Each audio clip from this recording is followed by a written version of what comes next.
আমি আল্লাহকে রব হিসেবে মেনে নিয়েছে, তারা কখনো কোনোদিন কোনো কারণে আমি আল্লাহ রব্বুল আলামিনকে ভুলে যাবে না।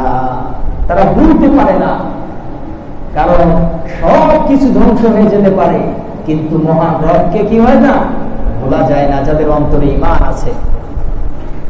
বেলাল হাবশির ঘটনা জানে না এমন কেউ নাই।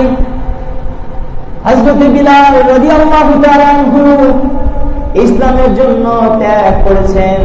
তিনি মসজিদে নববীর মুয়াজ্জিন ছিলেন, মসজিদে নববীতে আযান দিতেন। এই বেলাল রাদিয়াল্লাহু তাআলা আনহু যখন ইসলাম গ্রহণ করেন, তখন তার উপরে তার যে মনিব ছিল, তিনি ছিলেন ইসলামের চরম দুশমন উমাইয়া ইবনে খালদ। তিনি ছিলেন ইসলামের চরম দুশমন।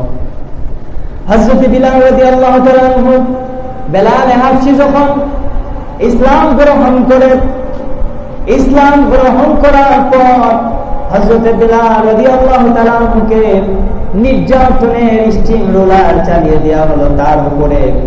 তবুও হযরত বিলাল রাদিয়াল্লাহু তাআলা আনহু ইসলাম থেকে এক চুল পরিমাণ সরে যায় না। সুবহানাল্লাহ বলেন। হযরত বিলাল রাদিয়াল্লাহু তাআলা আনহুকে কেমন শাস্তি দেওয়া হয়েছে? হযরত বিলাল রাদিয়াল্লাহু তাআলা আনহুকে যারা হাজী সাহেবগণেরা হজে গিয়েছেন, তারা দেখেছেন যে মরুভূমির বালি কত উত্তপ্ত, ঠিক কিনা?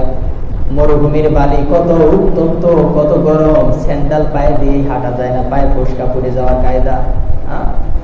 এইরকম উত্তপ্ত স্থানে বালির উপরে হযরত বেলালকে শুয়াই দেওয়া হয়েছে।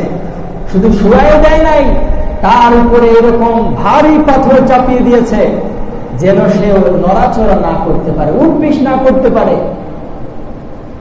হযরত বিলালকে যখন এরকম শাস্তি দেওয়া হয়, শাস্তি দেয় আর উমাইয়া ইবনে খালদ বলে, যদি তুমি আল্লাহকে না ভুলে যাও, আল্লাহকে রব হিসেবে যদি মেনে নাও, তাহলে এমন অবস্থা তোমার উপরে চলতেই থাকবে যতক্ষণ না তোমার মৃত্যু হয়। হযরত বিলাল রাদিয়াল্লাহু তাআলা আনহু তখন আল্লাহকে আহাদ আহাদ বলে ডেকেছেন। তিনি বলেছেন, আল্লাহ ছাড়া পৃথিবীতে আর কোন ইলাহ নাই, আর কোন রব নাই, আর কোন মাবুদ নাই। পড়েন সুবহানাল্লাহ। শুধু তাই নাকি, রাত্রি বেলায় তাকে তার দু হাত বেঁধে তার পিঠে বেতের আঘাত করা হয়েছে।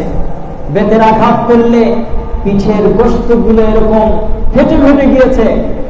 সেই গোশত ফাটা অবস্থায়, ফেটে যাওয়া অবস্থায় পরের দিন উত্তপ্ত গরমে তাকে শোয়াই দেওয়া হয়েছে, তার উপরে পাথর চাপিয়ে দেওয়া হয়েছে। তবুও সে ইসলাম থেকে খারেজ হয় নাই। তবুও সে বলেছে, আল্লাহ আমার রব, তিনি ছাড়া আর কোন ইলাহ এই পৃথিবীর জমিনে নাই। আমাদের উপরে কি এরকম কোন নির্যাতন এসেছে? এইরকম কোনো কিছু আসে নাই। এরপরেও আমরা নামাজের দিকে ধাবিত হই না। এই জন্য আল্লাহ রাব্বুল আলামিন বললেন, বান্দা যারা